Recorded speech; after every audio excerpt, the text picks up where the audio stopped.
The ICC trial chamber has unanimously sentenced Charles Taylor, the former Liberian president, to a single term of imprisonment for 50 years on all counts.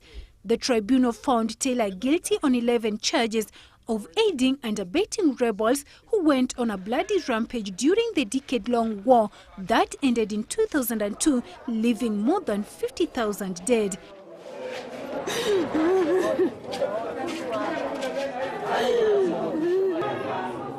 Prosecutors had earlier asked judges at the special court to impose an 80-year sentence, but Taylor's lawyers urged judges to tone down a sentence that offered him some hope of relief before he dies.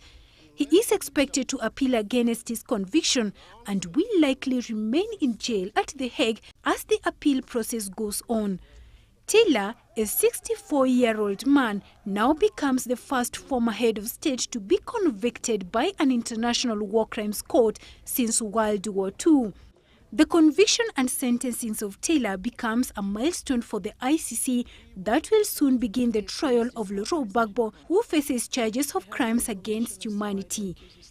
Taylor, during his sentencing hearing earlier this month, expressed sorrow and sympathy for the suffering of victims of atrocities in Sierra Leone and saying he never assisted in the commission of crimes.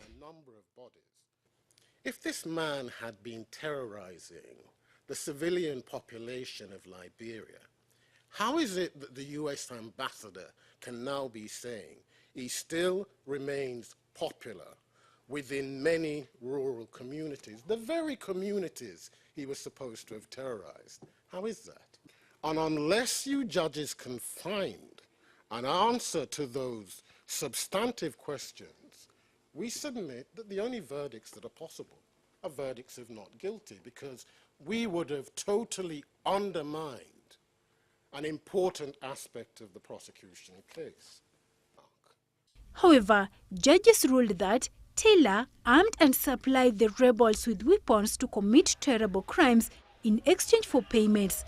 Prosecutors said that there was no reason for leniency given the nature of the crimes committed by Taylor on innocent civilians and misuse of his position. Taylor stepped down and fled into exile in Nigeria after being indicted by the court in 2003, where he was finally arrested and sent to the Netherlands in 2006. Antonin Anyango, GBS News.